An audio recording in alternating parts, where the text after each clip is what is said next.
Welcome to the LFG Pats Pod with your hosts, Joe and Mike.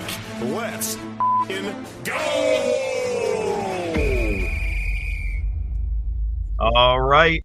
Welcome into the LFG Pats Pod. This is episode 21. And guess what it is, boys? It's week 1 of the season. Finally, we've all been waiting. It's go time. Let's go. It's LFG Let's time. do it. Let's fucking go. Indeed, absolutely. Seriously, guys, like this is what we've been waiting for. For all the people who are just tuning in now to our season and the football season, boy, like Mike and I, and I'm sure these guys too, Bigz and Raiderdamus, we're on this shit all year long. And so this is like Christmas Eve this week to us. This whole week is basically Christmas Eve.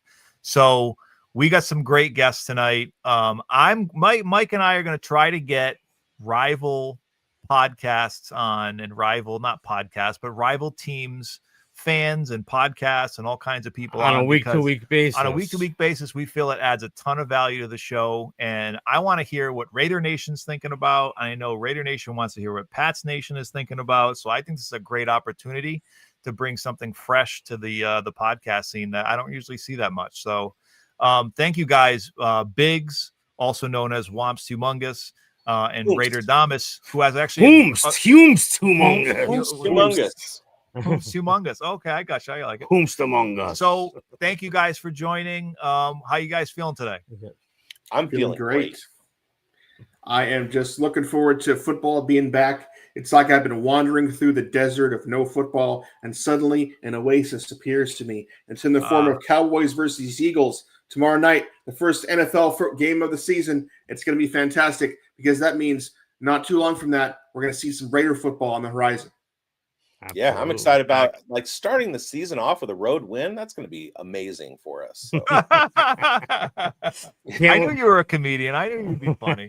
I can't wait to see how that plays out. We'll obviously have something different to say about that, but we're obviously this is week 1, right? Yeah. The optimism is through the roof for all of us. You know, all of our fans think that it's an easy win for us. And I've been on their message boards, and all of their fans think it's an easy win for them. So. Hey, we're 4-win teams from last year, boys. So guess what? We can only go up from here. Hope springs eternal. So we're all really excited. Every year I say the Raiders are going to win the Super Bowl until September. That's it. Yeah, that's it. Once that rolls around, you got to reassess things and whatnot. All right, so we have a jam-packed. Go ahead. As Patriots fans, you're familiar with the New York Jets, so you know that it doesn't have to get better. You're right. A lot of my friends. Actually, I have 2 friends that are Jets fans, and I always like, oh, dude, your roster, you got this. They're like, dude, we're still the Jets. Exactly. But anyway, so we have a great show today. We have a lot of topics.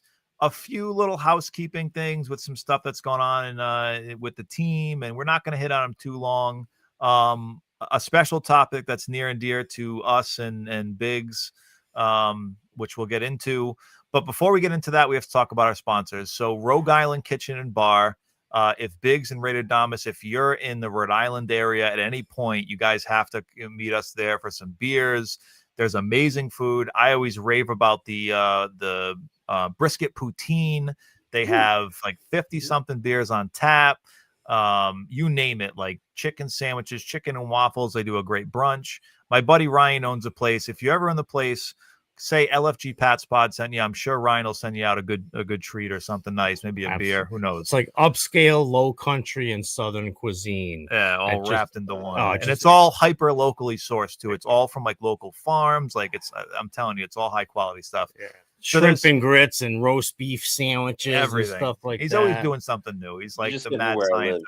Yeah, exactly. That's what it's about right there. So Rogue Island Kitchen and Bar, it's in on Waybosset Street in the Arcade in Providence. Our other sponsor, it's a new sponsor, Horizon HVAC. I just had them come to my house. My HVAC machine on the outside, my HVAC system was all gunked up, and on the outside of the house, on the inside of the house, they took care of it all. It was great. Very honest guys. They come in, they tell you what's going on. I was running an R22 system. They said, look, we're going to try to get as many years out of this thing as possible, but you're going to have to replace it because they don't use R22 anymore. I don't know what R22 is, But these guys are great. You don't want to be caught in bad weather. And around here, I don't know how it is in Davis in California, but the winter out here is pretty brutal. So you don't want to be caught in the winter, and you don't want to be caught in the summer. So these guys will come out. It's $250, I think, for the silver package. You pay that on a yearly basis. I think there's even a monthly $24 package, and they'll come once a year and do all the basic checks, clean out your stuff, and it's all included unless they find a problem, right? But Horizon HVAC, Mike Cesaroni is my friend. You got that? I got it right. Fellow Italian guy. But yeah, exactly. This is what Rhode Island's about. Yeah. But so yeah, those are our sponsors. They're great. But now let's get into the meat of it. First, we'll start with a few little housekeeping items. Jabril Peppers. Julius Peppers. You did that last week. I do that to you. Julius Peppers. Now you got that. Now it's like in my brain. But Jabril Peppers, the release. My take is he's a top 10-ish safety. Probably one of the hardest hitting box safeties in the league. And is it a scheme fit? Were they trying to trade him? We knew Duggar was on the trade block, and him and Duggar, we've always said, are redundant. Did they keep him a little bit after to try to get some trade value, and then they couldn't, and then they looked at the contracts? What do you think, Mike? Well, I like to throw it to these guys. Is Julius Peppers the type of guy? Jabril Peppers. Every time. I met Julius Peppers in the bathroom of a strip club one time 20 years ago, and now I can't get his name out of my head. So, yes. You need that story at some point. Indeed. Oh, yeah, I'll give it to you. But it's Jabril Peppers. I think that he was one of my favorite players on the team. The Raiders, I don't know what your safety situation is. Just hypothetically, do you think he's a guy that could help you guys on defense? Depth is key to everything. And we do have Jamal Adams, box safety. We've got Jeremy Chin, who's very, very versatile.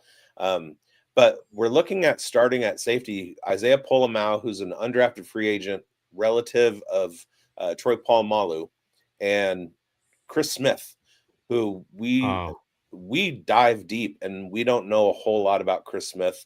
He's been around for about 2 or 3 years. So I think Peppers would actually be a good ad. I did tweet about it and asked Raiderdamus what his opinion is, and I would his opinion, I think, would hold more water than mine. So let's go ahead and let him chime in on this. Well, Peppers has had some issues legally, and they're the sort of issues, namely DV style issues. And I'm not sure how those are resolved, but that's the kind of stuff the Raiders organization stays away from as a matter of principle, just because of the whole issue with Fred Biletnikoff's family. Is some of the people in his life had some DV issues, and because of that, the Raiders organization draws a very, very hard line that they don't have anybody that they employ that has those sort of legal troubles. You said DV as in domestic violence? That's what I mean, yes. Yeah. So because of that, I think he is a no-go for the team. But as a scheme fit, I think he'd be fine. I don't necessarily think he'd overlap too badly with Adams or Chin, although he does many of the same things. But because of the depth issues at safety that the Raiders have, I think he'd be a fine fit. But for reasons not related whatsoever to football, I don't think he's a fit for the organization. And the other thing is, you guys signed Thayer Munford off our practice squad, I want to say, or he was waived and you took him off waivers. So it'd basically be like a trade. We get Peppers, you get Munford. I'm happy with that. There you go. So you guys have been high on Munford because he's been a spot starter for a couple of years. Is that correct? The coaching staff has been high on Mumford. Raider Nation has not been high on Mumford. Please get out of here. Okay, because I've heard he's a little bit of a turnstile, but I don't know for sure. we have tolerated seeing him, but we always wanted someone better. And now we have DJ Glaze, who's an awful lot better, being a swing tackle like Thayer Munford was supposed to be. So we're pleased he's found another place to seek employment. And let's face it, if you're picking up a former Raiders offensive lineman, that's not a good look. Yeah. Because we need all the people with pulses that we could get. And if we let somebody go, it means they should find another line of work, honestly. Hey, it's like taking a former receiver off of us, Exactly. They usually tend to work out though, so we're good with Jacoby. Hey, Jacoby did work out for you guys, and that was one of the dumbest things we did. We decided to let him walk, and we gave Juju Smith-Schuster the same kind of money. It was the stupidest thing I've ever seen. Awful deal. absolutely But awful. we will digress. But they have the same issues with their offensive line that we do. We're nervous as hell and we have no depth. That's basically where we're at right now. You guys have got a couple of good pieces on the O line, but it seems like there's also a couple moving parts on there as far as who's going to start. Is the starting rotation on the O line set in stone? Yes. I think at this point it is. We've got Colton Miller at left tackle, Dylan Parham at left guard. We've got Jordan Meredith at center for some reason. We've got Jackson Paris Johnson at right That's guard. how we feel about our center. And then we've got DJ Bradbury for Glaze. some reason. We got DJ Glaze at right tackle, and I think that's pretty much what we showed during the first quarter of all the preseason games, and I think that's what we're going to go with. That's what the depth chart they just released says. I'm just not sure why Powers Johnson isn't playing center, but Jordan Meredith did a just fine job during the preseason at center. So if it's not broke, don't fix it. I just don't know why they made the decision to begin with. Well, basically, according to Carroll and Spytech, Jackson Powers Johnson moving to guard is a boost, whereas they're losing less by having Meredith play center. So they're gaining more from flopping those guys than they would lose if they went with something else. We're in a similar boat, right? With Bradbury and Wilson. So we drafted Jared Wilson, one of the best pure centers in the whole draft, and we have him at left guard because basically we're saying that Bradbury at center is better than Jared Wilson at center, and then who at left guard, right? It's going to be Ben Brown or... Well, it's a crapshoot. And I'm looking at the Raiders depth chart here. On the interior, backups are Caleb Rogers, Will Putnam, and Alex Kappa. And I don't know if you guys have any confidence in that trio of backups at all. Because we have no confidence in our backups. I love Caleb Rogers, but he's a rookie and he needs his reps. Alex Kappa is a former performer who is basically on the wrong side of his peak. Yeah, he'd been a starter. If he ever sees the field, something has gone terribly wrong, and we're back to me. I would trust Pete Carroll on this if he had fielded an above average offensive line since 2004 USC, but he has not, so I don't. But it wouldn't make more sense to put Powers Johnson at center and Kappa at right guard. Hold on. We'll get into this, but we have two more topics, and then we'll get into the kind of depth charts and the matchups. I was really onto something. I know. We'll get back to it. So the other thing we have to talk about is the UNC debut of Bill Belichick and Jordan Hudson. Let's face it, I mean, both of them together. So what do you guys say? What's Raider Nation? What's everyone else? Because Mike and I know what everyone's saying over here. What's everyone saying about that? Well, I'm sure you guys are laughing your asses off. And so are we, frankly, because we here at Raider Nation understand that Bill Belichick without Tom Brady is at best a 500 football coach. And that he was that with the Cleveland Browns. He was that without Tom Brady in New England, and he's that now. If North Carolina makes a bowl this year, I'll personally be shocked. I think him getting his ass waxed by TCU was the funniest shit I've seen probably in the last 10 years. It's fantastic. I love it. I enjoyed it. I mean, here's the thing, right? I do agree that it was great to watch. It was great TV because the whole nation was watching it. And I don't think the whole nation understands that TCU had 16 returning starters and like that whole UNC team was new. But regardless, I'm still on the same page that I do believe it was more Brady. I think we can all say that. But to say that he was a 500 coach might be a step too far with what he did with the Giants, as well as, what he did with, let's be honest, he never had a defense that was below top 10 in the NFL. I don't think he ever coached a defense that was below top 10. So as far as defensive minded coaches, I think you have to give him his flowers there. Now, the Bill Belichick, the GM, I think we all know the past, 8-9 years of that was a complete disaster. And so I think him biting off a little more than he can chew is definitely a theme that we all saw. Yeah, he's washed. He's completely washed. I say things like, well, it was the perfect marriage between Brady and Belichick. It had to be those two guys together in order to get all those championships. But as the evidence continues to pile up, if you didn't have Tom Brady, you weren't winning those championships. That's just like basically it's almost common knowledge. What do you guys think? Do you think it's more Belichick or more Brady on our particular 20-year run that we had? Tom Brady is the GOAT.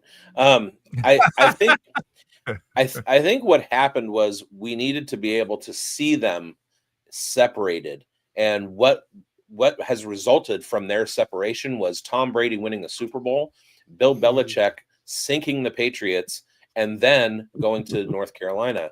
The North Carolina Tar Heels situation with Belichick as the leader of that school, it looks to me like it's going to be kind of a new age situation. If they're going to be successful, it's going to be because of their boosters and their alumni, because he's going to have the recruiting budget. He's going to have the NIL money to throw at a whole lot of people. And you saw they had, I think they were saying 70 transfer portal players on the roster. Yep. So we're going to see over the next 10 years a complete shift in what happens in college football. My local school, Cal, playing in the ACC, they stumbled upon a pretty good freshman quarterback, but they're putting together they have a lot of successful boosters, a lot of people who have gone out into the world after school and made millions and billions of dollars. So they're going to have the resources. It's not going to be about recruiting in high school anymore. It's going to be about NIL contracts, basically NFL free agency. I think Bill Belichick's name can bring some, but I don't know if he's going to be successful as X's and O's. And one of the things that he was always successful at was putting the people around him to make the decisions, and he created a culture. So if he can create a culture at North Carolina and he can bring in coordinators that take care of their units, I think he can be successful with talent. The other thing is the difference between NFL and college is college requires a lot better coaching. The NFL talent wins. Coaching has something to do with it, but you can have great coaches with no talent and you're not going to win. And in college football, you can have great coaches with limited talent and still be successful. So, well, I will take a little bit of umbrage with what you just said, Bigz. I want to submit the Detroit Lions for Exhibit A here. The Detroit Lions drafted in the top 5 for decades. Had they had the talent, what they didn't have was their current coaching staff, and they didn't have Ben Johnson. When they got all those guys in, when they got Dan Campbell, when they had Ben Johnson, when they had Aaron Glenn, suddenly they're in the NFC title game. What changed? The coaching staff changed. They got Jared Goff in. Obviously, he's amazing.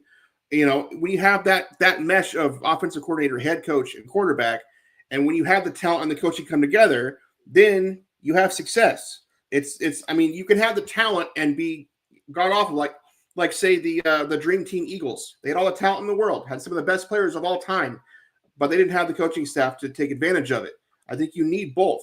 Like what it's kind of a triangle, I think, right? It really is. It's the GM, it's the coach, and it's the players. Because you want to talk about the Eagles that won the Super Bowl. That was one of the most disgusting top to bottom rosters I've ever seen anyone put together. And Howie Roseman deserves a medal of freedom or something. How about just executive of the year? How about that? He's so good, nobody will trade with him anymore because they know they're going to get fleeced. And like what were you just talking about with Brady and Belichick? We have seen Tom Brady win a Super Bowl without Bill Belichick. We have not seen the head coach Bill Belichick win jack shit without Tom Brady. They had to be together. And now that they're not, North Carolina is at best, or it was at last year at best, the 6th best team in the ACC. Now they have all the roster turnover in the world and a really good Florida State team. They might be the 8th best team in the ACC right now. This is a super uphill battle for Bill Belichick, and not one I'm sure he's prepared for. And I do want to say in my defense, there are grades of success. When I said success, I wasn't speaking of Super Bowl winning teams. I wasn't speaking about dominant teams. You can be a playoff team. You can have a 500 plus record with talent and a kind of a lackluster coaching staff. If you have a quarterback, you can have Tom Brady and you're going to win, even if you have kind of dipshits in the coaching staff. So That's kind of more what I meant. Not you're going to dominate. You're going to be the Lions that just tore through everybody last year. Look at the Bengals, dude. Look at the Bengals, like one of the worst run organizations ever in the history of sport, outside of the movie Browns. Like the Bengals are maybe today are probably the worst run organization. I can't. I mean, the Browns are kind of take the cake at times too, but. Well, Ohio poisons everything. The Bengals and the Browns are bad because they're in Ohio. You put those guys in Indiana, and they're winning Super Bowls all day long.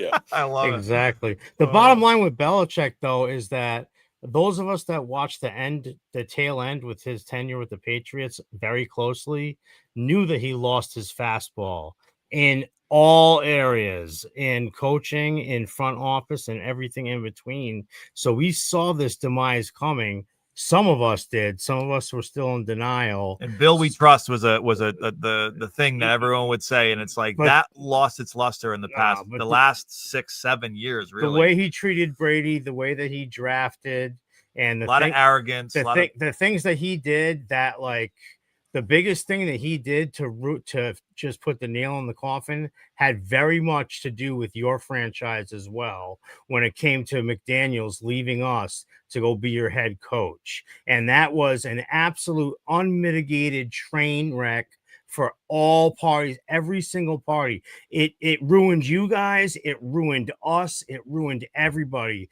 Just that one man's ineptitude ruined all of us. So I'm sure on your show we'll probably do a segment about that, and it's segment worthy because he ruined 2 franchises. He ruined you guys and he ruined us, because guess who we went to the next year after he went? Belichick got just, his brain exploded and decided to have Joe Judge and Matt Patricia run his offense. The special teams coach and the defensive coach run his offense. And that was the beginning of the end. Josh McDaniels leaving us. So he hurt us, and he definitely hurt you guys. So that guy I have a bone to pick with him, and he can like redeem himself by having a monster season right now. But I'm sure you guys are still going to hold animosity toward him for a while. And it's deservedly so, because he completely sabotaged and tanked your franchise. Plain and simple. There's no other way to put it. Bill Belichick has a habit of hiring guys who went to the Gus Malzahn school of dudes who should stay as coordinators. It's a Peter principle. It's a Peter principle. You can only. That's exactly what it is. Matt Patricia right now is the defensive coordinator for Ohio State, and he just made Arch Manning look like a 6th grader. That's But those are not guys who should ever be head coaches, except for Mike Vrabel. He has had success as a head coach. Not a lot, but enough where you say, "Oh, this guy deserves this position. He shouldn't." He's got a formula. He's got something, right? He's got clearly a formula. Everyone else that Bill Belichick has had as a coordinator and who's gotten their shot has flamed out miserably. Except Flores, right? Flores, same thing. Amazing defensive coordinator, not a head coach. There are the Wade Phillipses and Mike Martzes out there who should stay where the hell they are and not let their ambition get in the way of their career. Right. Stay in your lane. The Peter principle. Exactly. Some people aren't qualified to take that next step. They're qualified to have just the job that they have. And we're hoping Chip Kelly fits in that box too. You know what? I have no reason to think that he won't. You guys know more about how he's been running that offense than I do, but I think I have no reason to think that he wouldn't have a competent offense under Pete Carroll. Pete Carroll's going to give him suggestions, but also a lot of autonomy as well. So I think he'll have a good game plan. He's got a lot of weapons. We'll talk about that in a little while. I've always liked his game planning. You know, the guy, and that's another guy, just like you said, like he can't be a head coach, but I think he can be a heck of a coordinator. So I am reluctantly looking to until one day Pete Carroll becomes incontinent. But no. So one last thing we want to talk about. We want to get in there before we talk about Depends and Pete Carroll. But we have to talk about our boy Lan Larison. So if anyone doesn't know this, Bigz, I'll let you talk about it because you're from Davis. You are from the home country of Lan Larison. So that whole conversation we had, that was off the air, right? Yes, that was off the air. Now we're going to have the on air. I couldn't remember, so I just want to make sure we're not being redundant. Yeah. I'm good. No, I've been on the Lan Larison train for a couple of years now. My hometown college, UC Davis, he hit the radar in 2023, and he was just explosive. Just right out of the gate, he was explosive, and he worked in the pass game. He hurt his knee, was out for 3 or 4 weeks, came back, and his return game, he had like 200 yards rushing. So I started, I'm a fan, so I started digging and kind of came across quite a bit of information about how he, grew up, and had him on my show and interviewed him. So learned that here's this kid who was a quarterback in high school, wasn't recruited by anybody, goes to an FCS school to be the 3rd or 4th string quarterback. They see something in his athleticism and make him a running back. And a couple years of sitting behind a pretty good running back, he finally gets the starting nod and has 2 of the best college seasons I've seen, including the best college season of 2024 among anybody. The kid had 1,400 yards rushing, over 800 yards receiving. He led all NCAA running backs in receiving, which tells you everything you need to know. And you start digging into his past. He saved somebody from drowning. So he's like saved a man. He was a rodeo champion in the state of Idaho. He's a hard-nosed kid. He's going to play on special teams. He's going to be able to tote the rock. He makes one-handed catches. He leaps over people. He's like the Chuck Norris of, incoming rookie running backs. And, 6 weeks post-surgery, he runs a 4.36 at his pro day. His shuttle time would have been second among all NFL rookie running backs at the 2025 Combine. Like, this guy is absolutely legit, and the only things holding him back were his age and the fact that he went to an FCS school. But he was recruited and offered NIL money by SEC schools when he was at UC Davis, and he chose not to because he's a good teammate. Like, I cannot say enough good about this kid. I knew that the Patriots were the perfect landing spot when I saw the UDFA news, because he's going to be Mike Vrabel's favorite dude on that roster the entire time he's at New England. And I didn't know this, but you said, Mike and I knew there was a bidding war because of the kind of outrageous money that he got for a UDFA. I think it was like $250,000 guaranteed, which is like, that's top dollar for a UDFA. But then you had said that he wanted to play for Vrabel. That was like, to me, that makes so much sense. You said it, and I'm like, duh. Like he's a Vrabel guy. That's clearly who he is. Yeah, and it's a perfect fit.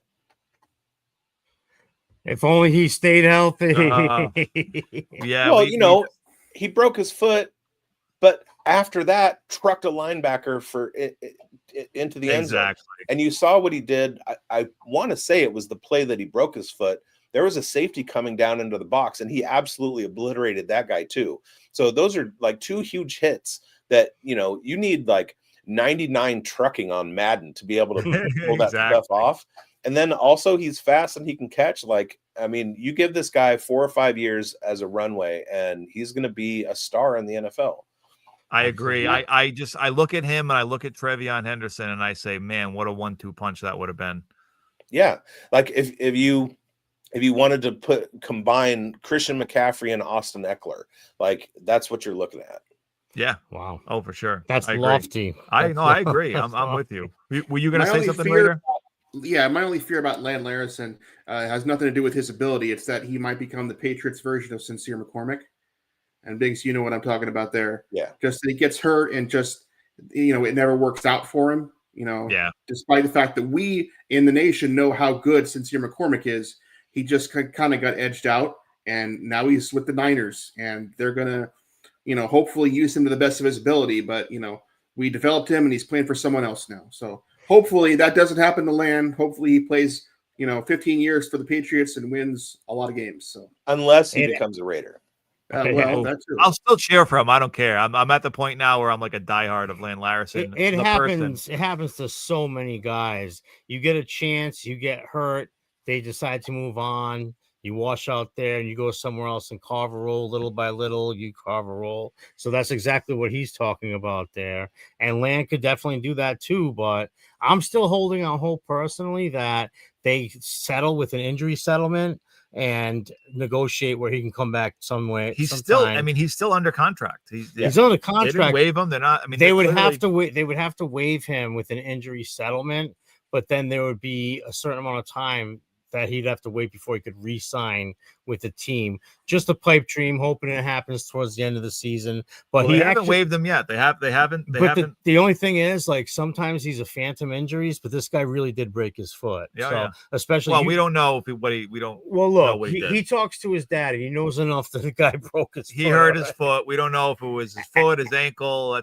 And that's the last I'll say about it. Thank But you. I'm still holding. All right. I got you, Joe. There was a report that he had surgery.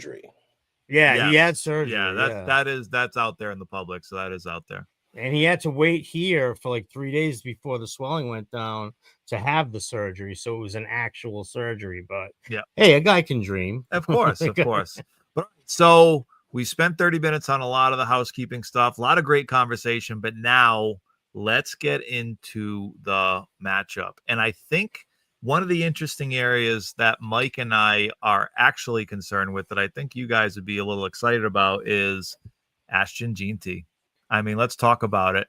That top pick of yours is a dynamo. He had a kind of a slump game in the first game of the preseason, but who cares? He had like a few carries, I think 3 carries for like -3 yards. And I think that actually caused him to go for cheap in my early auction draft. So that kind of like backfired on us. But then the second game, he trucks somebody. He shows, all right, this is my potential. And we all know who Ashton Jeanty is, right? This guy's going to get 20, 25, 30 touches a game. You guys are going to run him as much as you can to get as much out of him as you can. And honestly, for us, Mike, I think that's our biggest weakness of the whole team is not to say we don't have a run defense, but is it a weakness? We've gotten smaller and faster, and we've also turned into a 1-gapping team instead of a 2-gapping team. So yeah, it's a concern, especially with this kid. This kid's a stud. So what do you guys think? Are you jazzed up about Ashton Jeanty? I'm absolutely over the moon for Jeanty. At the NFL draft, there's the pick gets made, the guy goes out, gets to shake Goodell's hand, then goes and does the ESPN interview, and then goes behind the stage to the press conference room. And when he came back there in Green Bay, I was able to ask him the first question that he was asked in that press conference, and then the last question. The first question I asked him was, with the weapons that the Raiders have at this point, was he excited about seeing fewer loaded boxes? Because he was second in the NCAA in 2024 in total number of loaded boxes, eight-man fronts, right? Wow. And he still put together a 2,000-yard season. He had a 40% rate of forcing a missed tackle. So his yards after contact, his missed forced tackle rate, those were like elite numbers. Contact balance. He had like 1,400 yards after contact last year. That's more than most people had at all. It's the best I ever seen. It's the best. His after contact rate would have led college football in rushing by itself, right? Well, then you go back and you look at the Raiders of last year, and they had Madison and McCormick and Zamir White. They had some of the lowest yards before contact rates of anybody, right? We're talking Josh Jacobs era is what it was, right? Right, essentially. And that's partly the offensive line, but it was also their yards after contact rate. Once they were getting hit, they were down immediately. Yeah. You can't expect now you replace that with a kid who is going to be very, very prolific. And then you start looking into the matchup, and based on last year's defense, the Patriots funnel the run about 55%, and they give up more rushing yards per game than the average. So you're talking about a 16 to 32 rushing yards per game ranking, and then funneling the run. It looks good for Jeanty, especially if he can get behind Jackson Powers Johnson. And Raiderdamus likes to make this point, and he can expound on it if he wants. But we didn't see the Raiders offense in the preseason. They are going to be an outside zone running team, and that's not what they were doing in the preseason game. So we have not seen the Raiders rush offense up until this point, and we're going to see it on Sunday. And with Jeanty, I'm super excited about it. On top of that, You look at what we have on the outside with 4.3 speed from both of our outside receivers in Dante Thornton and Trey Tucker.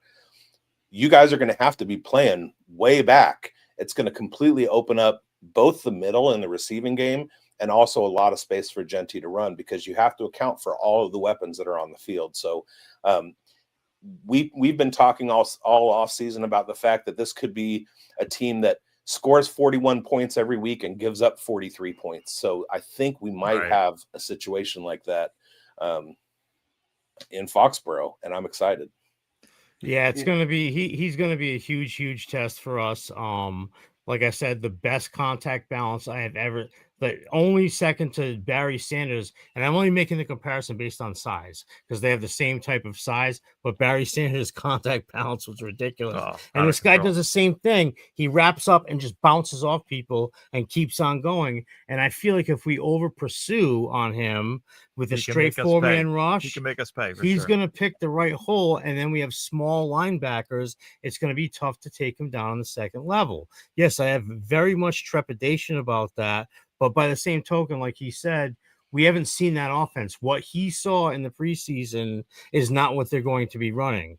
That might necessarily be the case for us because we did do a whole lot of one gapping and two gapping. So we don't know what the game plan is for Genty. What's the specific Genty game I plan? would prefer that they go heavy on the DTs and put like a Kairos Tonga in there. Right. Early downs. You know, somebody a little bit bigger, and then maybe have Milt Williams come in. I know he got paid a lot of money, but have him come in on the later downs. But him and Barmore, Tonga, up front with Keon White and Harold Landry, that's a good solid 4.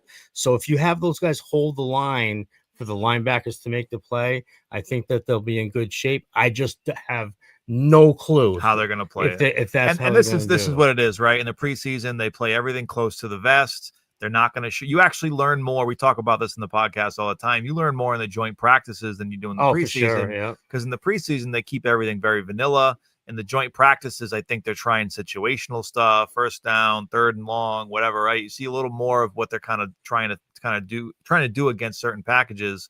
But I think the big difference between this year and last year, and what gives me hope, is Christian Barmore. Yeah, he's healthy. Barmore last year, and I don't know how well Barmore is known around the league, but he is an All-Pro in the center. When he's healthy, and he wreaks havoc on backfield from the center from up the middle. And so Barmore, to me, mixed with Spillane, and all Spillane has shown is this guy tracks east to west, and then as soon as he needs to, gets downhill. Well, they know the guy. And so, you know Spillane. You guys know. Raider Nation loves Robert Spillane, loves, their childhood. And Clavon Chason, right? Yeah, yes. We love those guys. And we are very upset that they don't play for us anymore. Now, as far as the Chip Kelly offense goes, I have been watching Chip Kelly as an Oregon Ducks fan. I watched his first season with the Ducks.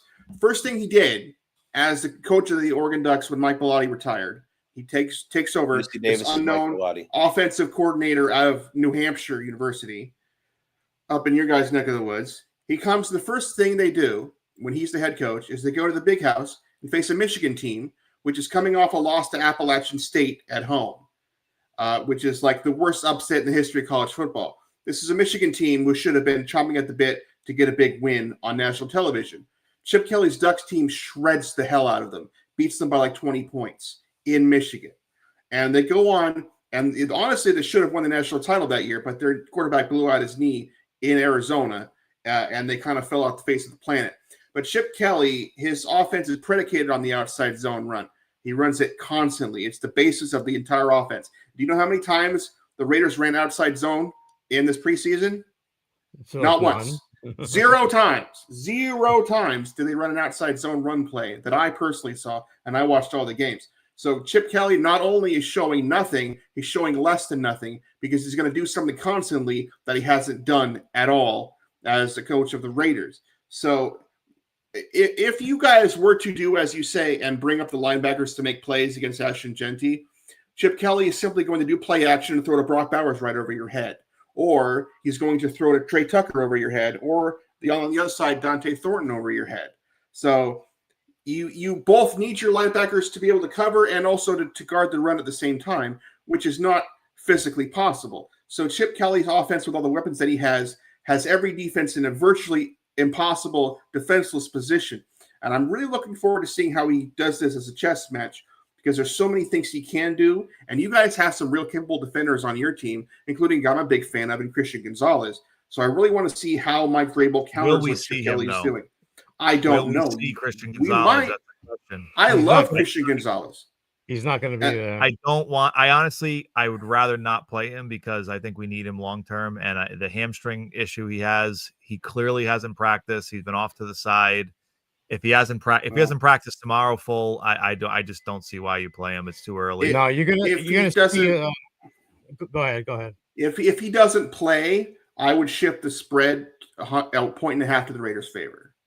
That's how good I think he is. It's going to be Carlton Davis on Dante Thornton. It's going to be Marcus Jones on what's the other kid? Trey Tucker. Yeah. And then Alex Austin on Jacoby Myers. Because Trey Tucker's a slot, but don't they play Myers in the slot?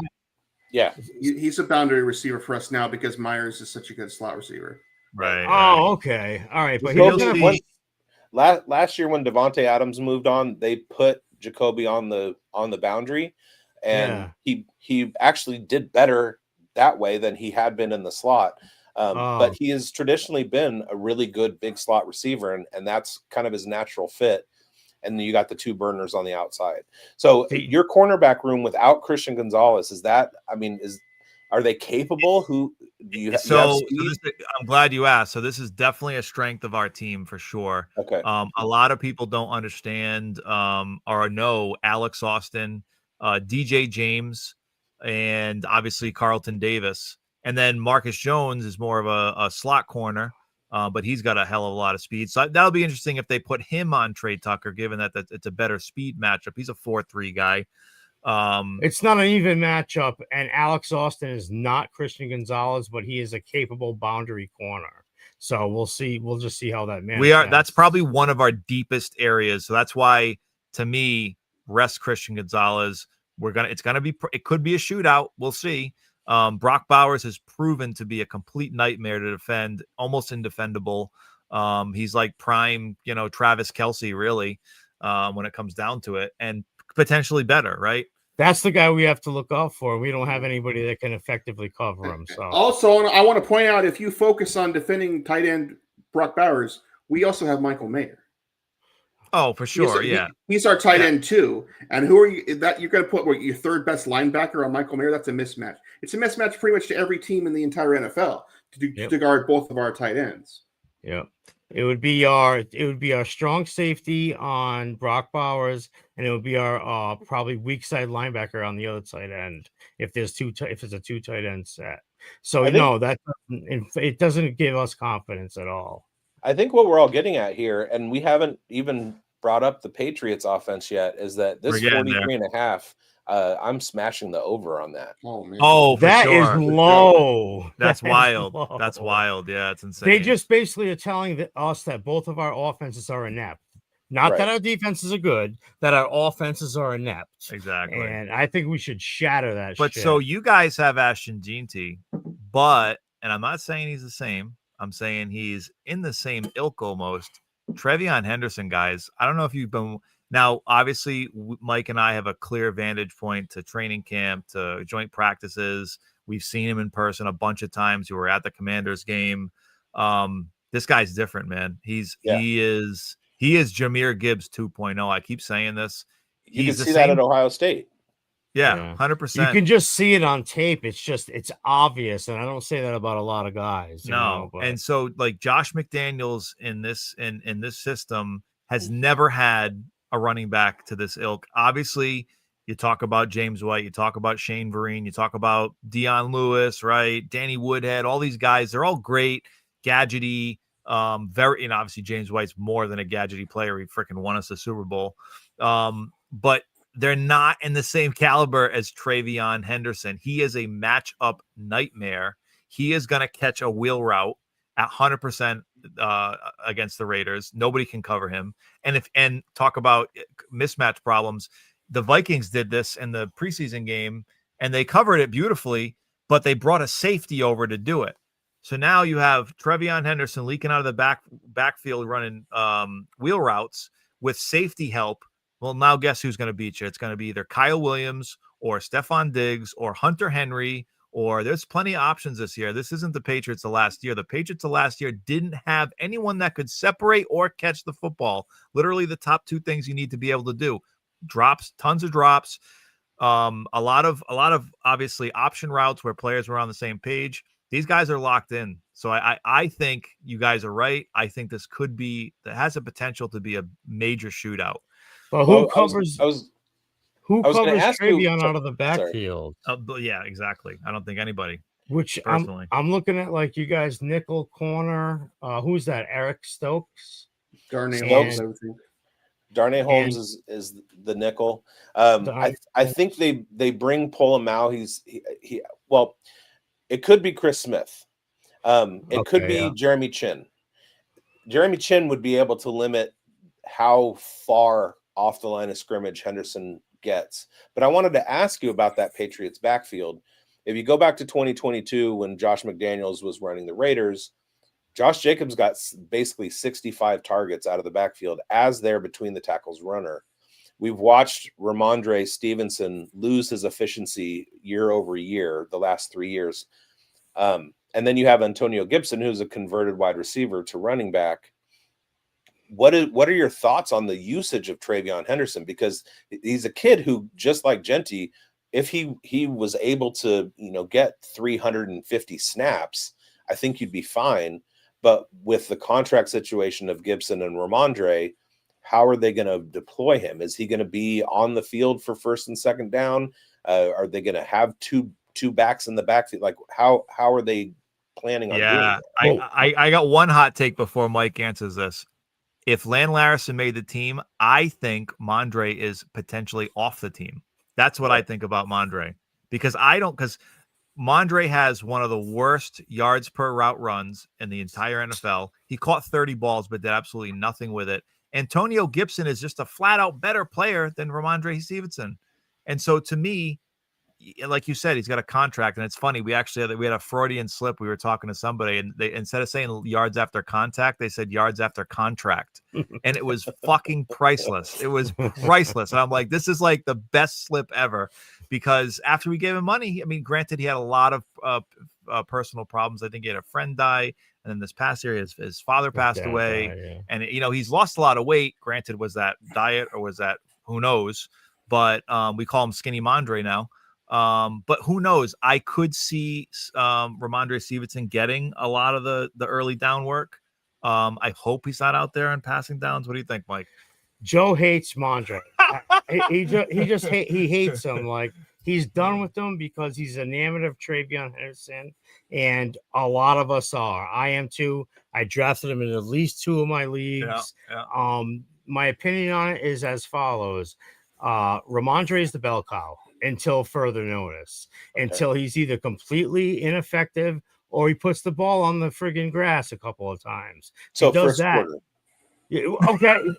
then that's gonna be it. Then that'll be it. And He'll he's be gonna off sit the down. team. And he said, like, Antonio Gibson is good to fill in at every other thing. Everything. But Trevion has proven that he can do literally everything. I don't want him running under center or between the tackles for more than like 8 times a game, but there's so many different things you can do to put him out into space. You guys watch the Josh McDaniels offense. I don't know who they had. They probably had Brandon Bolden as your third down running back or something, splitting all the way out and doing stuff like that. So they're going to bring that stuff back with McDaniels, and Trevion's going to be split out. He's going to be lined up all over the formation, regardless of the down. And you will see the both on the field for and sure. You're going to see all combinations. Two running back sets. Yeah. You're going to see all that stuff, and Trevion's going to eat. But it is Rhamondre's job to lose until further notice. You're not wrong. You're absolutely not wrong. I just hope he loses it. But Trevion's a dynamic player. I can't wait to see what they do. We usually redshirt. Well, Belichick would redshirt the third down rookies, like the third down backs, the Shane Vereen's and James White's. You got to pay your dues. Yeah, that's not going to happen this go around. Shout out California Golden Bear, Shane Vereen. Absolutely. I want to point out here about Travion Henderson. Quinshon Judkins in his junior year at Ole Miss was, without question, the best running back in the SEC. Then he transferred to Ohio State, and he played with Travion Henderson. And Henderson was clearly better at the running back position than Quinshon Judkins was. And Quinshon Judkins still got drafted. I personally drafted just a couple of days ago Travion Henderson as my running back too. And my running back one is Ashton Genty. And I think once Travion Henderson gets going, Ramondre Stevenson is not going to get in his way. The Patriots coaches are going to see what Henderson can do, and they're going to say, oh, we need to give this guy 17, 18 carries a game and probably 5 targets at least. Henderson is going to eat this year. I just hope he doesn't eat week 1. I appreciate that. We used to call Brian Hoyer back in the Brady days. We used to call him the human victory cigar, because when he came out and kneeled it, and that was a great moment. So I think that's the only way Ramondre sticks is all right, the game's out of hand, give Ramondre the ball to kill the clock. Because if you're down, right, you're not going to have Travion on the sideline. Oh, we need a big play. Let's just keep Travion over here on ice. No, we can't afford to do that. He's going to have to be on the field. He's our most explosive playmaker. Joe just thinks he should be an RB1 bell cow from. Well, no, I don't. No. I'm not saying that. I'm just saying it's when in certain situations, what are you going to do? I mean, I'd rather have Gibson over Ramondre. But anyways, that's you. And then we get into the passing offense. So, like you mentioned, there's Stephon Diggs. I really, really like Kyle Williams. I have so many shares of him in fantasy. And then I've been a Hunter Henry fan for a long time. If he could ever put together a 17-game season, he's absolutely a top 10 tight end. And then you have Drake May, who going into his rookie draft, I comped to Josh Allen, and then he goes ahead and leads in scramble yards last year. So even if you kind of get into the backfield, he's going to just take off and put some together. The offense looks pretty good. What do you see? How do you guys handle with the passing offense? How do you handle 3 safety looks and zone coverage and things like that? Are you just man beaters or zone beaters? No, absolutely. They're absolutely not man beaters. These guys, they're going to have to work their way open in zones. That's how they're going to have to make their bread and butter. We don't have guys with the size or the speed to get either the necessary velocity to take the top off or the necessary separation to beat a man-to-man defender off the top of the stem. I think we do have them. Kyle Williams is a perfect example of but he's just one example. He's just one example, and we haven't seen that connection yet because he's played a lot with Josh Dobbs, hospital ball Dobbs, and we haven't been able to see him fully uncork his game, which is a good thing and a bad thing because we don't want people seeing that much of him. But he will have drawn up plays. He will have plays where he, tries to take the top off and then comes back. Gadgety kind of plays where we throw him screens because he's a yak god. I mean, anyone that's watched Kyle Williams tape, he's literally takes the ball 5-10 yards and then runs away from a whole team. And Chisholm for that matter too. And Chisholm does the same thing. So Pop Douglas, another good example. I think Stephon Diggs still has the man beater kind of mentality. His routes, I mean, he was doing it in Vikings practice. He was shaking people out of their shorts completely. People were on ice skates, and granted it's practice, but you don't want to lose that bad in practice. Everyone's watching. So I don't know. I think we do have a mix of both, but we're definitely lean more towards the zone beating scheme. We're going to run a lot of crossers. We're going to, do a lot of rub routes, right? This is McDaniels. This is what he does. Yeah. It's mostly matchup specific, but he also tailors the game to his specific personnel. And we don't have one true X that can actually take the top off. It's going to be a combination of different guys that you see in there. Our X is going to be Kayshon Boutte. He's technically proficient, but he's not taking the top off or anything. No. And Matt Collins is the same thing. He would be the backup to him. You're going to see Diggs in the flank as the flanker and Jamari Douglas as the slot. And you're going to see them try to find their areas in the zone and sit down because Jamari Douglas has gotten much, much better at that. And Stephon Diggs already knew how to do that. They're not going to be an explosive offense with the passing game. I think they're going to play it safe and they're going to try to dink and dunk and do play action and some bootlegs and stuff, get guys off their spots. He's going to try to find guys in the soft spot. And if it's man coverage and nobody's looking at Drake May, that's when he's going to take off. But I don't want to see any designed runs for Drake May at all. He can get enough of those yards on a broken play as it is. I don't want to see designed runs. He's too important. We need the kid. I mean, the biggest matchup, right, is, and you guys can tell us all about this, Max Crosby against Will Campbell and Morgan Moses, right? That's going to be the key matchup for our We're going to have to chip game. him all. Henderson's going to have to chip him all game. We're going to have a body on him, whether it's someone, one of our inline tight ends just chipping him on the way out, or a running back or something, right? We're going to have to, we can't leave Campbell or Moses on an island with that absolute phenom of a player. I mean, he's built differently than everybody else. Well, then you're looking at the matchup of Campbell versus Malcolm Kuntz, who is a smaller defensive end and very, very, very, very quick. I don't know. I didn't do a lot of digging into Will Campbell. I know he was a high draft pick. I do watch a lot of LSU games, but they never really showcase. You have to watch film. You can't just watch games and learn who a left tackle is. Was he in the preseason able to handle smaller, faster pass rushers, or I mean, he was the highest. He was like the highest graded one or two PFF highest graded pass blocking and run blocking. I think the only left tackle to be over 80 in both, and as far as PFF yeah, he goes. got really good ratings, but the bigger the guy, the tougher the time he has, just because of the arm length thing. That's all. So when he does go against smaller, faster guys, it's easier for him to mirror them because he can get his hands into that guy's chest first. But when there's guys that have huge arms, he struggles trying to get into the middle of the guy's chest, and that's when the guy can fool him. So he's really gonna have to work on his technique. Max Crosby, I don't know what his wingspan is, but it's not it's not small. So Max Crosby's nickname is the Condor, if that tells you anything. There you go. There you go. So that's going to cause a huge problem for him. Yeah. Would you say, Bigz, that Tyree Wilson would be a problem? Doesn't he have like giant arms? He's extremely long too. He's super long, but what is he? I don't know. I've seen him flash, but I haven't seen him be like, I've seen Malcolm Kuntz be more of a threat than that guy, than Tyree. So I guess I haven't done enough work on it. I know he's huge. Isn't he like 6'7"? And he's got a monster wingspan. I just haven't seen enough film on it. I've just heard that he's inconsistent. I don't know if that's true. That's all I've heard. He's gotten more consistent as he's gone along. He missed a lot of his first season with the foot injury, but he's gotten better the more he's played, to the point where he's fairly reliable, like right this moment. And typically Crosby lines up on the left side of the defensive line over the right tackle. Oh, great. We might see a change if like the length is going to disrupt Will Campbell.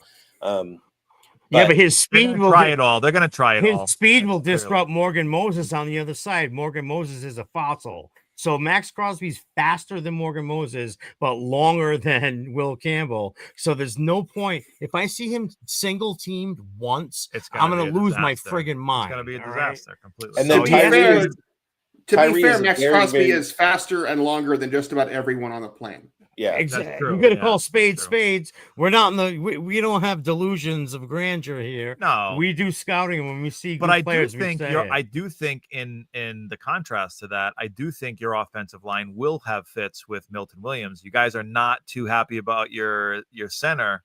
I think Milton Williams is going to cause some problems on second and third and long. And I do think Clavon Chason, who actually beat out Keon White. We were huge fans of Keon White. We still are, but I mean, Clavon has just taken over that role. I mean, he's taken it by force. Caleb, he really closed out strong for you guys last season. Yeah, he flashed really, really big. Well, and to be fair, everyone else was hurt, and he was the only guy we had out there. Yeah. So if he didn't make plays, nobody made plays, but he made the plays. Yeah. And are your guards faster or bigger? No, they're awful. They're not. Jared Wilson is a work in progress. He was a center that we drafted. He is a Raz freak. He's definitely faster, but I mean, he's really a center, and so he's playing guard. He's super athletic. So I'm more excited about his run pulling potential between him and Will Campbell, Campbell, that is their bread and butter. Like all getting through the out to preseason, space on outside. talk zone. about outside zones.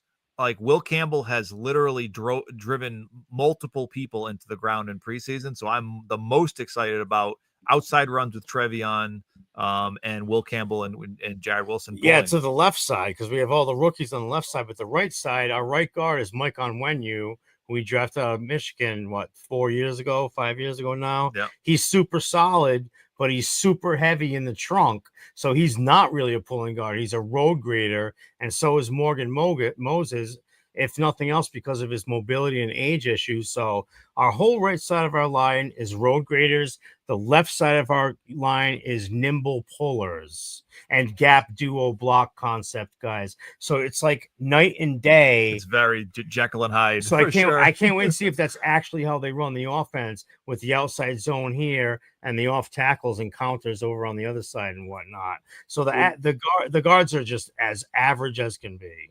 That's about where Tyree Wilson's advantages lie, is in his length and his athleticism. So if you have a quicker guard, if you have a bigger, slower guard, I don't think he's going to be able to deal with Wilson's athleticism. So if you is he playing the interior? Moses, he mostly does these days. Yeah, he typically runs as a 3-tech. Okay. He did get some outside rushes. As the defensive line deteriorated over the course of the season. But they see him as an athletic pass rushing 3-tech. And then you have Adam Butler, and you have like some of the bigger nose tackle types that come in on run stopping downs. We know Adam Butler. He was good for us. I believe our starting defensive tackles, according to the depth chart that was released, are Thomas Booker and Adam Butler. Now, you guys are very familiar with Butler. Booker is the guy we traded with the Eagles for, and he flashed quite a bit in the preseason. So I'm very interested to see what he does against you guys. Nice. And then we have our linebackers of Landon Roberts, and we know him as well. Yeah. And I forgot the name. Devin White and Jermaine Pratt. Jermaine Pratt and Landon Roberts. Those, I mean, one of the things was the fact that we were able to get those two guys after the loss of Spillane essentially shores up the run stopping in the middle. I don't know how they are handling the outside, but then we've got Jeremy Chin and Jamal Adams. They're, fairly quick on their feet. Isaiah Polamalu I love watching him stuff runs because he comes down from the safety position and with speed. Our cornerbacks are our biggest liability. So if you guys are getting open, there's not going to be a whole lot of run game. There's, if your offensive line can protect, Drake May is going to have quite a bit of time to find people, especially with cornerbacks back in zone coverage and not covering very well. So I see a shootout coming. That would be fantastic. I would love that. I gotta make a bet on that over under, because that's wild to me. If I did predictions right now, if I did predictions right now, we'd all be, no matter what, who's winning or losing, we'd all be in the over. There's no doubt in my mind. The only question is that it's the first week of the season. So how dialed in are these offenses going to be? Sloppy football, right? Sloppy football. We're going to see it. I can see it. Yeah, I can see it. But so there's so many cool themes in this. I mean, I'm sure you guys have talked about this ad nauseum. Between the two teams, there's so many cool themes. There's Pete Carroll. There's a Tom Brady ownership. There's Josh McDaniels. There's almost 7 or 8 players at this point that have played on either team at least. And so there's so much to this matchup that it's just going to be so hyped up. I wish I was going. I almost bought tickets. I had some tickets that I could have had some field seats for Optum seat. If the weather was better, I think I would have jumped at it, but it's supposed to be raining. So I'm like, that's another thing that could mess with the over under. But yeah, I think this is going to be a fascinating game. It'll be interesting if everything that we say, it goes the exact opposite, because we've all been there before, right? The NFL, that's the best part about the NFL, is you can think what's going to happen, and then it'll be a game of all punts, and it'll be a fucking 20-14 game or something, right? That's why we see all those DraftKings commercials, because they get suckers like us to spend money so they can afford to run more commercials. Exactly. And if it's a punting game, we have the best punter in the NFL, so I'm not worried about that. He's a beast. Hopefully, And there's not much punching on either side. I hope there's not a lot. I hope there's a lot of scoring. I do want to invite everybody who's watching over to the YouTube channel Uncovered_NFL, because we're going to continue this conversation with some different topics. I have a whole bunch of stuff that I want to talk about, and we're going to flip it to the other channel, to our channel, to go ahead and cover some more of this stuff. And act like this conversation never happened. So you guys want to come over to Uncovered_NFL and click on the Raiders show and get even more content because it's just a warm. It's a warm. We're a marathon. We're doing a marathon, boys. I love this. We're just I getting love the warmed up. I think I'm going to trademark this concept where you come on our podcast and then we go on your podcast and we just talk for like 2 hours straight. I love it. We've been trying with the other Uncovered hosts, but the problem is we can't find anybody that covers the Chargers. So we've got nobody for next week. Yeah, they don't have any fans and they don't have any content creators over there. They got nobody. It's a land without a home. They have nothing. They got no fan base. You know what I mean? It sucks, really. I just wish they stayed in San Diego, to be honest. All right, the last segment that we have, predictions, and I'll start with Raiderdamus. Give me your score.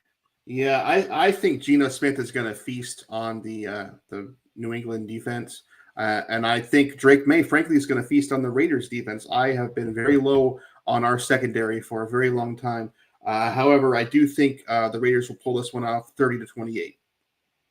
Oh, I like that. Good score. All right, let's go to Bigz. So what I see is two very competent head coaches in Pete Carroll and Mike Vrabel. They've been successful in the NFL, and two somewhat geniuses at the offensive coordinators with Josh McDaniels, who we've seen before, and Chip Kelly, who, he's got a Super Bowl ring. I feel like defense is usually ahead of offense at this point in the season. I think we might see a shootout situation. It's really interesting to me looking at this Raiders offense, the new dynamism that this front office has brought in, especially with the drafting of Dante Thornton, Jacoby Myers being incumbent, the weapon that Brock Bowers is, what Ashton Genty can do at the running back position, the fact that Trey Tucker is another 4-3 guy. This is going to be a wide open field, and Geno Smith is a top 3 deep passer in the NFL. So as long as the offensive line can kind of hold it, we've got DJ Glaze, who's taking another step up. We've got Colton Miller, who's a Pro Bowler. We've got Jackson Powers Johnson, who was the best center in college football in his senior year, moving over to guard. And we have a center who hasn't really done it before, but the coaching staff is confident enough in his ability to keep everybody in communication. I think everybody is going to play competently. It's going to be a very close game. The line is only 3.5, but I think it's definitely going to go over the 43.5 points. I think we're looking at somewhere in like the 35 to 32 range for each team. And you got to give the 3-point advantage to the home New England Patriots. So I say the Patriots win in a shootout. Wow. Very objective opinion. I know everybody likes the shootout idea, and I want that too. But what I see when I'm just like being practical about it is two young teams that are struggling. They haven't struggled yet, but they haven't found their way. So we don't know what either one of them are. I anticipate seeing some good football. I anticipate seeing some sloppy football. So while I want to go with the over, I'm going to have to go 23-20 Patriots and go You're right on the spread. I'm going right under. Over under. I'm going right under. I feel like it's going to be a little bit ugly, some sloppy football, and a lot of field goals. So that's what I'm going, 23-20 Pats. Okay, I like that. Yeah, I think. Go ahead. I was going to say, Daniel Carlson is a pretty fantastic kicker. What does your field goal game look like? It's not as good as him. I'm going more unproven. Yeah, unproven. I'm going more situationally, like hitting chip shots and stuff. I'm not asking. We have a rookie, Andrew Borregales. We just drafted him in the 6th round. I don't have any faith in him at all. But if we're hit, I think we're going to have a lot of trouble in the red zone. and I think we're going to have to kick like 25, 30-yard field goals. I tend to agree. I think we're kind of thinking of this at times as like we're in midseason form, and we have to realize that it is going to be sloppy September football. I do think they're going to get over that 43.5. I'm saying 27 to, I'm going to say 24. I think it is very close. I do think that they break that 50 barrier. But I think it's because I think it's going to be sloppy on both sides, not just the offense, right? It'll be sloppy in the defense too. So you'll see some bonehead touchdowns, just broken coverages. You'll see miscommunications. You'll see all kinds of stuff. Charles Woodson is going to get a lot of snaps in this game, I think, with Duggar kind of being relegated. Craig Woodson. What did I say? Charles Woodson? Yeah, he's going to start. I wish That's Charles our guy. was on the team. Yeah. I wish he was on Yeah. our team. But Craig Woodson, not related, which I think his mother told him he was related, which is awesome. Right. But Craig Woodson's going to get a lot of snaps. Jalen Hawkins going to get a lot of snaps. Cal Bear. I think they can be great players, but they're going to be tested. You're going to be tested by 4.3 speed. You're going to be tested by Brock Bowers. Who covers Brock Bowers? It's a great question. And so to me, I think we're going to see it on both sides. I do agree. I think the Raiders secondary is hot garbage. Yeah. So I see it on both sides. And I could see us losing or winning, but I feel like at home, you have to give us the advantage. And this is where I think Drake May, we'll see. Does he turn the ball over? Does he fumble? If it's raining, especially, is there ball security issues anywhere? It's going to be interesting, but either way, thank you guys so much for coming on. This has been a great episode. We are all jacked up on Mountain Dew right now, boys. It is the first week of the season. I was gonna shout out. The four of us are mere mortals, and the great beyond speaks through Raiderdamus. So go check out the Raider Ramble on Friday, where Raiderdamus will reveal what the great beyond has told him. Oh is my gonna God! happen There's a in whole the game. segment about the great beyond. The football gods have spoken, and they I will love speak it. again. That's my thing. I do every year, every week during the season. I do like the Comedy Central roast of whoever the hell the Raiders are playing that week.